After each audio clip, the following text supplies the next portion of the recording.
հայցի հիմքերը, որոնք են եղան, մի փոքր ցանկանամ դուք մանրամասնեք արդեն որպես իրավաբանորեն։ Հայաստանի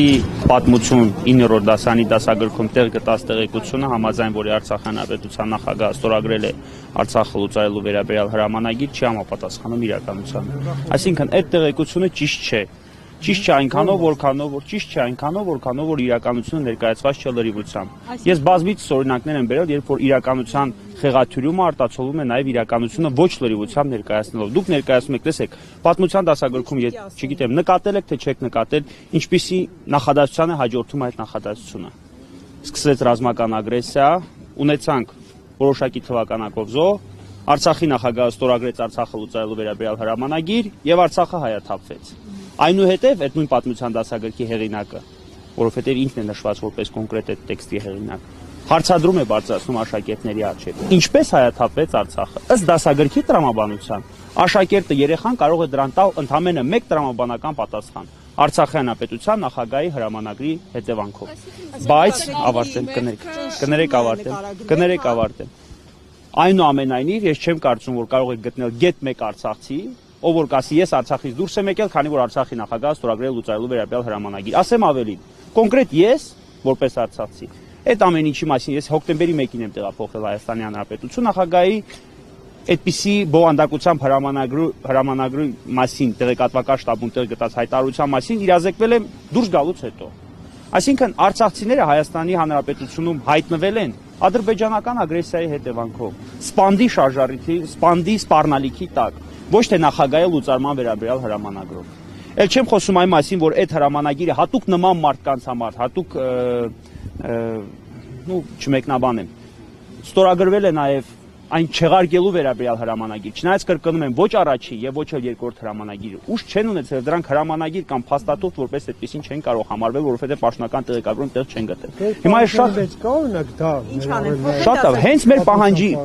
մեր պահանջի բովանդակությունը, որ ես հրապարակել եմ, մենք չենք ասում ընդհանրապես հերքեք, որ Արցախ հանրապետության նախագահը ստորագրել է նման հրամանագիր։ Մենք ասում ենք ընդհանրապես տեղեկություն ներկայացրեք ամբողջությամբ։ Նշեք սպանդի շարժառիթը, նշեք, որ նախագահը չունի նման լիազորություն, նշեք, որ այդ հրամանը եղել է հակասահմանադրական, նշեք վերջապես, որ այն չեղարկվել է, ինչ շարժառիթով է այն կայացել, որպեսզի ապագա սերունդը դրա վերաբերյալ ունենա տեղեկատվություն։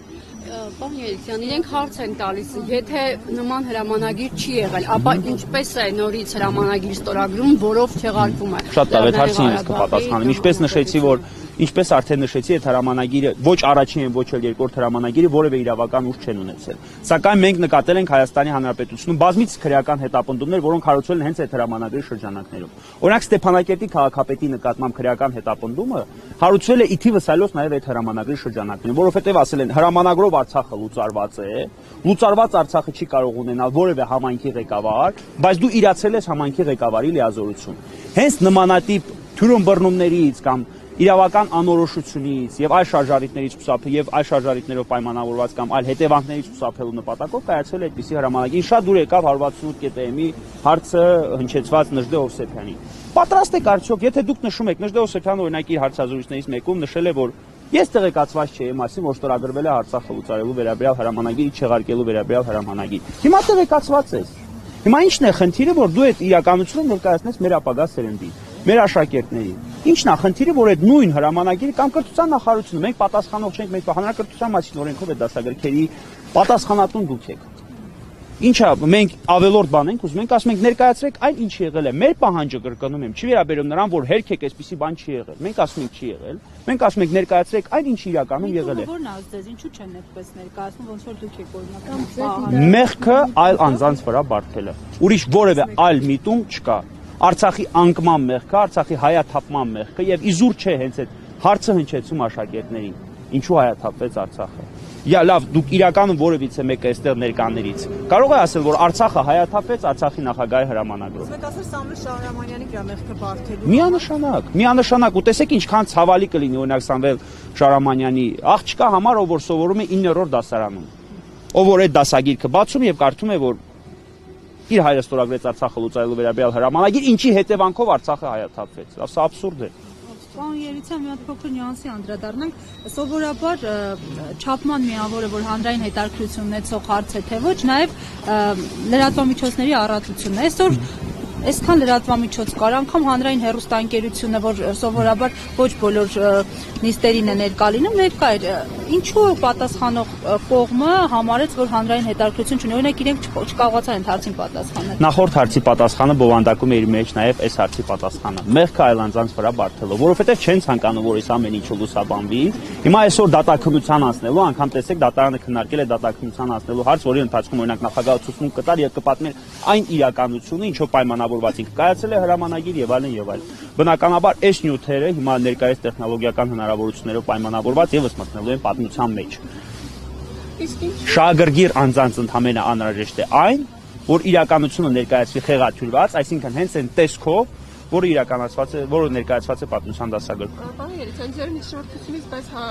կարծես թե հասկացվեց, որ պարոն Շարամանյանի, այսպես ասած, հարցաքննությունը կամ ելույթը դատարանում դուք չեք ողջունելու, որ հեռարձակվի ուղիղ հեռարձակման։ Ոչ, տեսեք, այնտեղ ես պարոն Շարամանյանի հետ միջև դատականիստը սկսել է այս ամեն ինչը քննարկել եմ։ Հիմա որ նախագահ ամբողջությամբ այդ թվում նաև լրատվամիջոցներով ներկայացնի այդ հրամանը կայացնելու շարժառիթը, տեղեկացված անձանց շրջանակը եւ այլ հանգամանքներ, դրանք հնարավոր է որոշակիորեն Հայաստանի Հանրապետության պետական շահերին վնաս պատճառան եւ գիտեք նախագահի պատասխանը է այս ամեն ինչի պատճառով։ Ասում է ես երկու հոգու պատճառով Հայաստանի Հանրապետության շահերը վտանգի տակ չեմ դնելու։ Այսինքն կա նաև ինֆորմացիա, կարծում եմ, որ սա բոլորիդ համար հասկանալի է եւ ընկալելի, որը որ հրապարակման ենթակա չէ, բայց բոլորը պատկերացնում եք ինչ ինֆորմացիայի մասին է խոսքը գրվում, օրինակ ինչ շարժառիթներ են եղել, ինչ սպառնալիքներ են եղել եւ այլն եւ այլն։ Հիմա նաև ես բովանդակի օրինակ ինչ որտեղ կարող է սա նաև եւս խոսել այդ մասին, ես լրատվամիջոցներով նաև իմ Facebook-յան էջում հրապարակել եմ իրական այն հռչակագիրը, ոչ թե հրամանագիրը։ Հռչակագիրը, որը որ պահանջվել է ստորագրել Արցախի Հանրապետության ազգային ժողովից։ Արցախի Հանրապետության նախագահը, եթե ունենար Արցախի Հանրապետությունը լուծարելու, չգիտեմ, որևէ ցանկություն, ապա կոժանդակեր այդ հռչակագրի ընդունմանը։ Սակայն քվորում անհրաժեշտ ապահովելու անհնարինության, այսպես ասած, ձևականության պայմանավորված ինքը խուսափել է այդ ամենից։ Բացի այդ, որևէ մեկը, այլ լրատվամիջոցներ բոլորը ներկա են, որևէ լրատվամիջոց կարող է ցույց տալ այդ հրամանագիրը, համաձայն որի Արցախը լուծարվել է։ Այդ հրամանագիրը ստորագրված, օրինակ այն չեղարկելու վերաբերյալ հրամանագիրը ես հրապարակել եմ։ Այսինքն դա տեղեկատվական հնարք է։ Դա ընդհանրապես եղել է տեղեկատվական հնարք եւ դա եղել է ընդհանրապես բնակչությունը փրկելու, բնակչության անվտանգությունը ապահովելու շարժառիթ։ Հիմա բարթել այդ ամեն ինչը նախագահի վրա, այսինքն մարդը անում է ամեն ինչ, որպեսզի 120,000 բնակչություն փրկի։ Որևէ մեկը կա այստեղ ներկա, որևէ մեկը ով կասի, ես նման հրամանագիր օրինակ չէի ստորագրի, կամ ես նման հայտարարություն չէի տա։ Հիմա եթե հետ դառնանք այդ իրադարձություններին, ես վստահ եմ, որ նախագահը նույն կերպ է վարվելու։ Ես էլ լինեմ իր փոխարեն, ես էլ եմ նույն կերպ վարվելու։ Այս սա փրկություն է։ Այս սա փրկություն է հանուն։ Եթե հիմա մենք վերադառնանք դատական process-ին, հանուն ժողով։ Տեսեք ինչ ասում հայցող կողմը, պատասխանող կողմը։ Ասում է այն հաստերը, որոնք ես ներկայացրել եմ դասագրքում, դրանք սուտ չեն, ճշմարտություն է։ Այդ ձեր թվարկածը փաստ է արձանագրել, իսկ այդ սուբյեկտիվ մոտեցումը, թե ինչպես եղավ, ինչի պատճառով եղավ, սա ավելի շատ, այսպես ասած, զգացմունքային կողմն է։ Այս մարդը ասում է, ես չեմ ստել։ Շատ լավ։ Հիմա պայմանական ինչ եղել է։ Շատ լավ։ Տեսեք, հիմա եկեք դատը դրա շուրջ է գնում։ Շատ լավ։ Ընկերն էլ պաշտպանում է դա, ասում է ես Շատ լավ, ես երկու օրինակ բերեմ։ Շատ լավ, ես երկու օրինակ բերեմ։ Հիմա պայմանական պատկերացրեք իմ մոտ կա մի շիշ ջուր։ Դուք ինձնից հարցնում եք, սրա մեջ ջուր է։ Ես ասում եմ այո։ Ես ձեզ չեմ ստում, այո, սրա մեջ ջուր է, բայց ես չեմ ավելացնում, որ դրա մեջ օրինակ կա նաև թույլ լցված։